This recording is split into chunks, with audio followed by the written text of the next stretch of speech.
14장 너희는 너희 하나님 여호와의 자녀이니 죽은 자를 위하여 자기 몸을 베지 말며 눈썹 사이 이마 위에 털을 밀지 말라.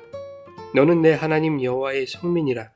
여호와께서 지상 만민 중에서 너를 택하여 자기 기업의 백성으로 삼으셨느니라.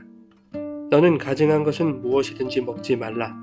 너희가 먹을 만한 짐승은 이러하니 곧 소와 양과 염소와 사슴과 노루와 불구스름한 사슴과 산염소와 볼기가 흰 노루와 뿔이 긴 사슴과 사냥들이라.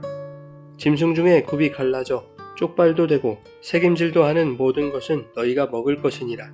다만 새김질을 하거나 굽이 갈라진 짐승 중에도 너희가 먹지 못할 것은 이것이니 곧 낙타와 토끼와 사반, 그것들은 새김질은 하나 굽이 갈라지지 아니하였으니 너희에게 부정하고, 돼지는 굽은 갈라졌으나 새김질을 못하므로 너희에게 부정하니 너희는 이런 것의 고기를 먹지 말 것이며 그 사체도 만지지 말 것이니라. 물에 있는 모든 것 중에서 이런 것은 너희가 먹을 것이니 지느러미와 비늘 있는 모든 것은 너희가 먹을 것이요 지느러미와 비늘이 없는 모든 것은 너희가 먹지 말지니 이는 너희에게 부정함이니라. 정한 새는 모두 너희가 먹으려니와 이런 것은 먹지 못할지니 곧 독수리와 솔개와 물수리와 매와 새매와 매의 종류와 까마귀 종류와 타조와 타흐마스와 갈매기와 새매 종류와 올빼미와 부엉이와 흰 올빼미와 당아와 오른과 노자와 학과 황새 종류와 대승과 박쥐며 또 날기도 하고 기어다니기도 하는 것은 너희에게 부정하니 너희는 먹지 말 것이나 정한 새는 모두 너희가 먹을지니라. 너희는 너희의 하나님 여호와의 성민이라. 스스로 죽은 모든 것은 먹지 말 것이나 그것을 성중에 거류하는 객에게 주어 먹게 하거나 이방인에게 파는 것은 가하니라. 너는 염소 새끼를 그 어미의 젖에 삼지 말지니라. 너는 마땅히 매년 토지 소산의 11조를 드릴 것이며 내 하나님 여호와 앞 곧 여호와께서 그의 이름을 두시려고 택하신 곳에서 내 곡식과 포도주와 기름의 11조를 먹으며 또 내 소와 양의 처음 난 것을 먹고 내 하나님 여호와 경외하기를 항상 배울 것이니라. 그러나 내 하나님 여호와께서 자기의 이름을 두시려고 택하신 곳이 내게서 너무 멀고 행로가 어려워서 내 하나님 여호와께서 그 풍부히 주신 것을 가지고 갈 수 없거든 그것을 돈으로 바꾸어 그 돈을 싸가지고 내 하나님 여호와께서 택하신 곳으로 가서 내 마음에 원하는 모든 것을 그 돈으로 사되 소나 양이나 포도주나 독주 등 내 마음에 원하는 모든 것을 구하고 거기 내 하나님 여호와 앞에서 너와 내 권속이 함께 먹고 즐거워할 것이며 내 성읍에 거주하는 레위인은 너희 중에 분깃이나 기업이 없는 자이니 또한 저버리지 말지니라. 매 3년 끝에 그 해 소산의 10분의 1을 다 내어 내 성읍에 저축하여 너희 중에 분깃이나 기업이 없는 레위인과 내 성중에 거류하는 객과 및 고아와 과부들이 와서 먹고 배부르게 하라. 그리하면 내 하나님 여호와께서 내 손으로 하는 범사에 내게 복을 주시리라.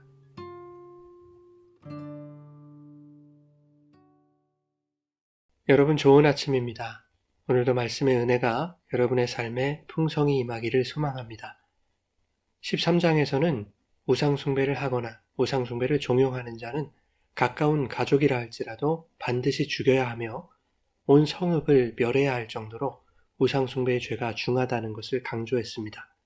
그리고 본문에서는 죽음을 대하는 것에 있어서도 우상숭배의 요소가 나타날 수 있음을 경고하면서 하나님의 자녀라면 사람의 죽음을 애도하는 법도에 있어서도 주의를 기울여야 함을 말씀하고 있습니다. 1절은 이렇게 말씀합니다. 너희는 너희 하나님 여호와의 자녀이니 죽은 자를 위하여 자기 몸을 베지 말며 눈썹 사이 이마 위에 털을 밀지 말라. 너는 내 하나님 여호와의 성민이라.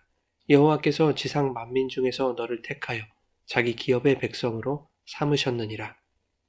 본문은 이스라엘이 여호와의 거룩한 자녀이며 하나님이 택하신 성민임을 강조하면서 하나님의 자녀는 장례시에 자기 몸을 자해하거나 털을 미는 등의 이방의 풍속을 멀리해야 한다고 말씀하고 있습니다. 이방의 애도법을 따르지 말아야 하는 이유는 이스라엘이 하나님의 자녀이기 때문이라는 것입니다. 하나님의 자녀는 하나님의 자녀답게 살아야 합니다. 모든 것이 용납될 수 있을 것이라고 여겨지는 애도의 기간이나 장례법 등에서도 세상과 구별되어야 함을 말씀하고 있는 것이죠. 하나님이 주시는 명령은 세상 사람들이 아닌 하나님의 자녀들에게 주시는 것입니다. 그렇기에 하나님의 백성은 그것을 지킴으로 세상으로부터 자신을 하나님의 자녀로 구별할 수 있어야 하는 것이죠. 3절부터 21절에는 음식에 대한 규정을 말씀하고 있습니다. 하나님의 자녀가 먹어도 될 음식과 먹어서는 안 되는 음식을 구별하고 있는 것이죠. 이것은 단순히 위생상의 이유로 구별한 것을 넘어서 종교적인 이유로 구별하고 있는 것이기도 합니다. 그래서 먹을 수 있는 것은 정한 것, 먹을 수 없는 것은 부정한 것이라고 말하고 있는 것이죠. 먹을 수 있는 정한 짐승들은 대체로 성질이 온순하고 조용한 초식 동물들입니다. 먹을 수 없는 부정한 동물들은 거칠거나 사나운 성질을 가지고 있으면서 위생상 병을 옮길 수 있거나 독을 지니고 있는 것들입니다. 또한 다른 짐승을 잡아먹는 포악한 짐승이거나 썩은 고기를 먹는 불결한 것들이 부정한 동물들이죠.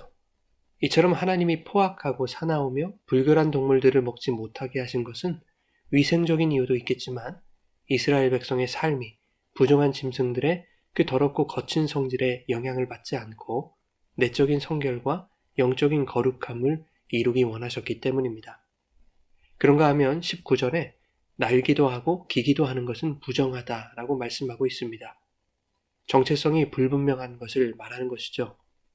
레위기의 정결법에 따르면 곤충 중에서도 뛰는 다리가 있느냐 없느냐에 따라 정함과 부정함이 나뉘었습니다. 뛰는 다리가 있는 메뚜기과는 먹을 수 있는 정한 동물입니다. 그러나 다리가 있어도 뛰지 못하는 사마귀는 먹을 수 없는 부정한 짐승인 것이죠. 즉 성경에서의 정한 짐승은 정체성이 분명한 짐승을 말합니다. 하나님은 세상에 있는 온갖 동물을 학습교재로 사용하셔서 생생하고 실제적인 교육을 하고 계십니다. 그 교육의 목표는 정함과 부정함을 구별하여 이스라엘이 하나님 앞에서 정하고 거룩한 존재로 구별되게 하시려는 것입니다. 하나님의 백성은 세상의 부정한 것을 탐해서는 안 되며 하나님께도 속하고 가나안에도 속하는 이도저도 아닌 정체성으로 살아갈 수 없다는 것을 말씀하고 있는 것이죠. 한편 21절에는 염소 새끼를 그 어미의 젖에 삶지 말라고 말씀합니다. 새끼를 어미의 젖으로 삶는 것은 최고의 맛을 내기 위한 가나안의 요리법이었습니다. 그러나 이것은 어미의 입장에서 대단히 잔인한 행위인 것이죠. 아무리 가축이라 할지라도 생명에 대한 최소한의 존엄을 지키지 않는 것은 부정한 짐승들의 포악함과 다름없는 행위인 것이죠. 하나님의 백성은 하나님이 그들에게 자비하셨던 것처럼 그들의 모든 삶의 요소에서 자비를 잃지 않아야 함을 말씀하고 있는 것입니다. 그런가 하면 새끼를 어미의 젖으로 삼는 것은 가나안의 우상숭배적 풍속과 관련이 있습니다. 그들은 보다 많은 소출을 기대하며 새끼를 어미의 젖으로 삶은 물을 농작물이나 포도원 등에 뿌리는 의식을 행하기도 했던 것입니다. 그러므로 하나님은 정한 음식을 요리하는 방법에서조차 철저히 우상숭배적 요소를 따르지 않도록 하심으로써 이스라엘이 거룩한 백성으로 구별되게 하시려는 것입니다. 22절부터는 11조에 대한 규정을 말씀하는데 일반적인 11조에 매 3년마다 바치는 11조의 규정을 추가하고 있습니다. 우선 11조는 23절에서 보는 바와 같이 이스라엘이 그 땅에서 나는 소산, 즉 곡식과 포도주와 기름으로 드리는 것이었는데 이것을 하나님이 택하신 곳에서 먹음으로써 하나님 경외하기를 항상 배울 것이다 라고 말씀하고 있습니다.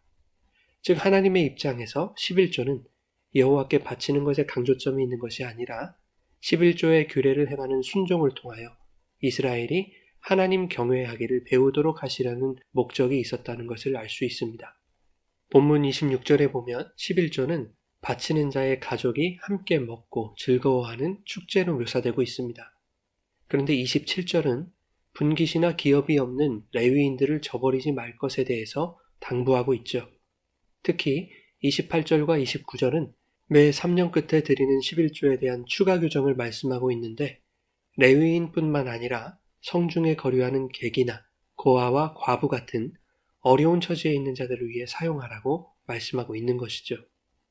하나님은 11조를 통해서 여호와를 경외함을 배우도록 하셨습니다.